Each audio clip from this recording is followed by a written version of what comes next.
Hey, what's up, guys? Marco here, and today we're going to be doing the Diferion RDA by Highwind Innovative Designs. Now, when you pick it up, it comes in this little box with the authenticity card, similar to their Ruzgar RTA, with the authenticity card signed by all the members of Highwind ID. So, sitting in this little thing in a little plastic wrapper, and has this little foam thing. Make sure it doesn't get jarred around in transit while it's making its way to you. So basically that's the packaging, and that's not really what we're here to talk about. We're here to talk about how this baby performs, and I'm not going to be measuring it against other RDAs on the market. I've had the device for about 3 weeks now. I got it sometime a little bit before Christmas, and I'm going to take a few hits on it, talk about how it performs and all that. Then I'm going to take it apart and show you what it's like. The rebuild will be done on a separate video, since I'm trying to keep this nice and short. Well, the design, I've mentioned it's 22 mil dripper, so it's nice and flush on all your 22 mil mods, boxes, tubes, whatever you're using. And the AFC ring right here on the bottom, so it's made of brass, although other variants will be available. I believe they're going to be releasing a stainless steel one and a copper one as well. The outside features a polished look. I would have preferred brushed, but we're going to talk about that later on. I'm going to take a couple of hits on it now at 30 watts with a build at 0.42 ohm right here.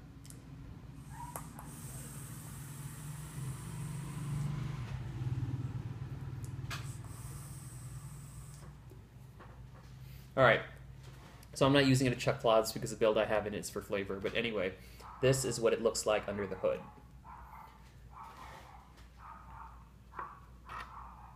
Alright, so the post orientations are a bit weird, but you're going to notice, and I'm going to take this, take the cottontails out so I can show you. I'm not going to be able to vape on it anymore after I do this, of course, but so that I can show you what it looks like, I'm going to have to do that. Let's just take this gunky piece out right here. Okay, that's what it looks like with the cottontails taken out. Alright, just fire it off a bit. Alright, so the posts have these little grooves right here facing opposite directions. So you can build dual coils a bit more easily because it is a quad pole underneath. The airflow channels feed in directly underneath your coil, right there. These little holes, these little air holes that measure 3 millimeters in diameter. The juice well feels something around 4 millimeters deep, and you're going to notice that the air holes underneath your coils are elevated. They fasten down using Phillips heads, by the way.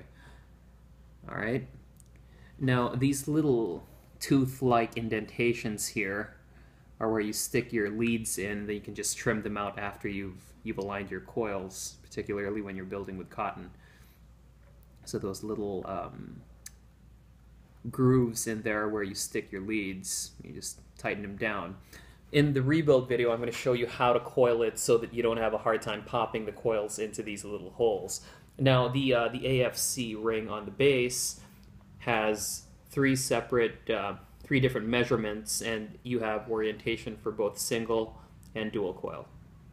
So the measurements, according to the Highwind team, are at 1 millimeter, around 2.2, and one that they say is 3, although it looks like a 3 point something. But that's where it is. You're going to notice, and I'm not sure if the camera can focus in on that, but there are these little dot indentations here, or these indicating marks, for it to make it easier for you to align the smallest air hole setting, since it's a bit tricky to get that lined up, especially if lighting is pretty poor. But there's that little dot there, and you can use that to align the air holes. Alright, that's what it looks like underneath the hood. Now, when it comes to the actual build on the device, I found it pretty tricky. Now you're going to notice the way that the coils are situated is you have to reverse the way you coil it. So what I typically do is I wrap over the guide that I'm using. So if I'm going to be using this little guide here, I'm going to be wrapping the coil over it. But I'm going to show you that in the video, and I'm going to post a link to that on the video description.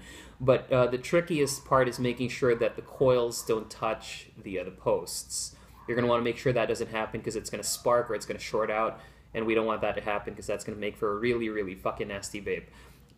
The top cap is fastened down by 2 O-rings, and what it looks like underneath, I'm going to have to wipe this shit down. It's leaking like shit. Let's just wipe it off. Alrighty, there. Underneath it has the Highwind Innovative Designs name engraved on the bottom, and this is a stainless steel pin. Well, it looks stainless steel, doesn't look silver plated, which can be adjusted. And the airflow ring, it twists nice and easy, even if you know, I've had this on for a good 3 weeks, close to a month now.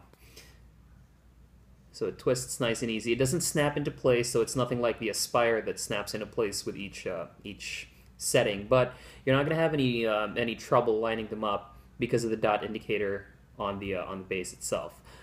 The ring, in order to take it out, you're going to have to unscrew the 510 pin right here.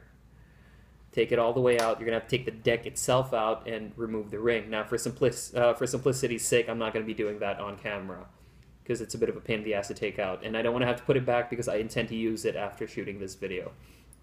So that's enough about the internals. Let's talk about the performance. Now, it wasn't designed as a cloud chase Addy, so you're not going to expect to get massive plumes out of it, but you can get a respectable amount of vapor depending on how you build it and what gauge wire you're using. And I'm going to talk about gauges and stuff like that later on because that is actually one of the cons I found with the device.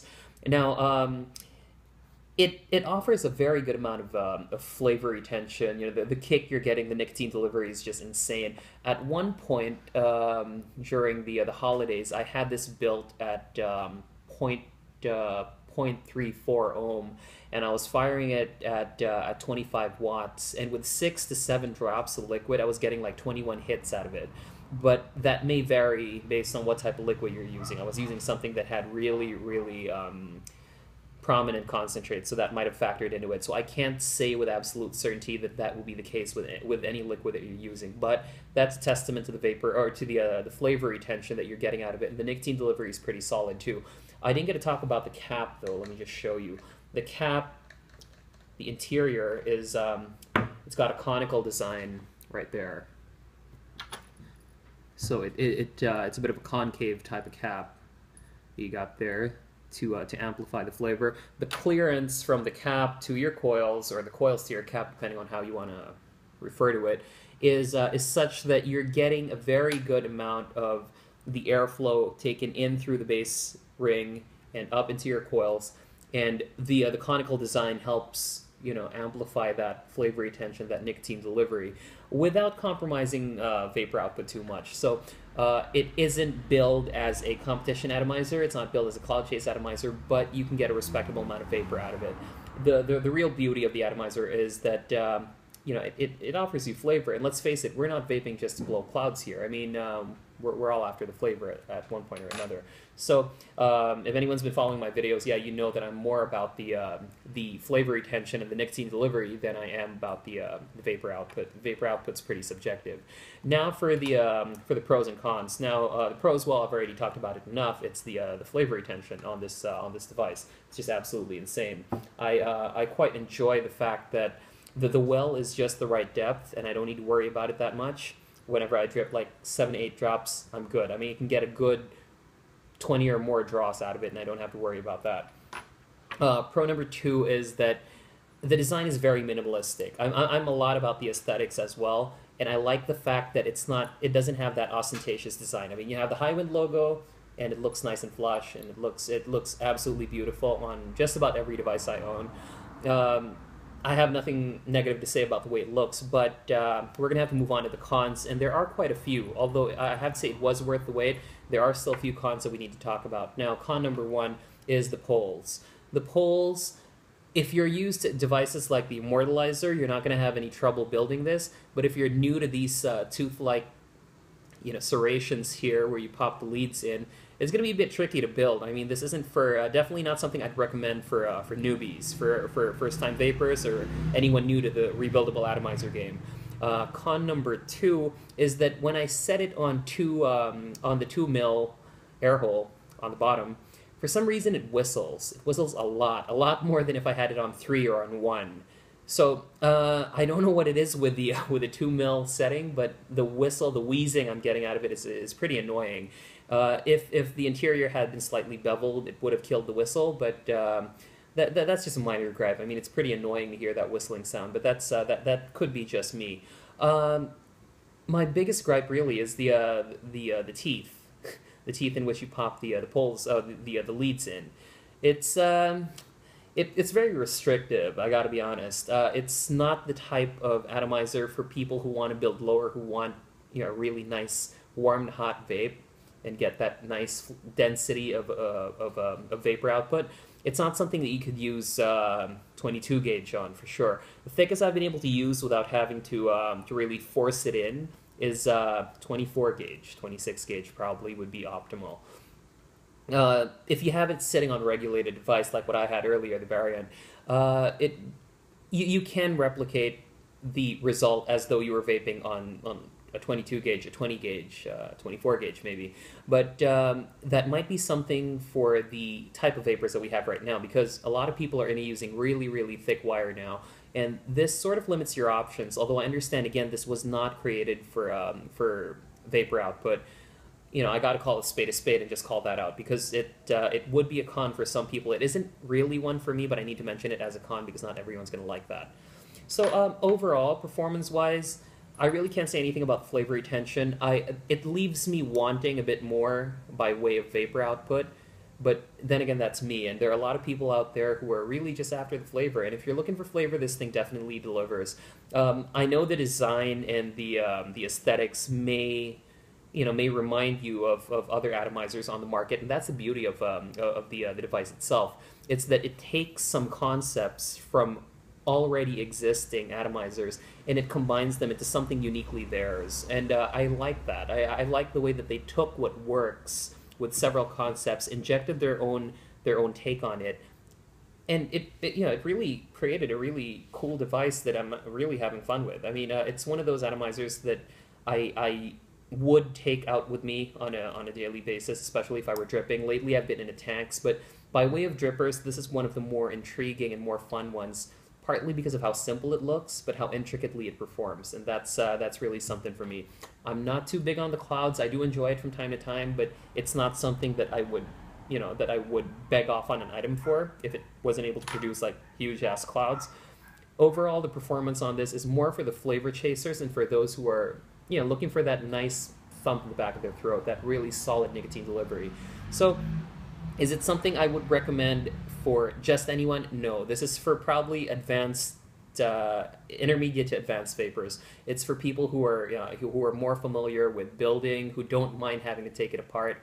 So, essentially, it's pretty hit or miss for vapors who may not be used to rebuildables, but overall, performance-wise, I really can't say anything about it. I mean, it's a really awesome device, and I really had fun with it. That's pretty much it. I mean, you got to try it out. Definitely, it's something that you will want to try out, whether you borrow it or you buy it. It really doesn't matter. But once you've tried it, I'm pretty sure you're going to enjoy it, because the way that it works is just it's just something else. Again, there is. I have to be honest though, and I'm sure the Highwood team would understand as well. There's nothing in it that is particularly new, but the way it combines these elements that already exist into one device, it's just killer, and that in itself I could say is something new, if you catch my drift. So that's the Diferion RDA for you. I'm going to talk about the SRP and all that jazz in the description, because I need to follow up and make sure that I'm talking about international price point. For any interested Philippine-based resellers, you can contact Don, Eric, Reginald, or Reynald directly. I'm just going to post a link to their Facebook pages on the video description. And I hope you guys had fun. I'm sorry I wasn't able to blow massive clouds today because I had to take the cotton wicks out. I'm going to have a rebuild video, which I'm going to link to as well. I'll probably shoot that right after this. I just got to go take a leak. Well, anyway, y'all have fun, all right? Cheers. Very proud, fellas.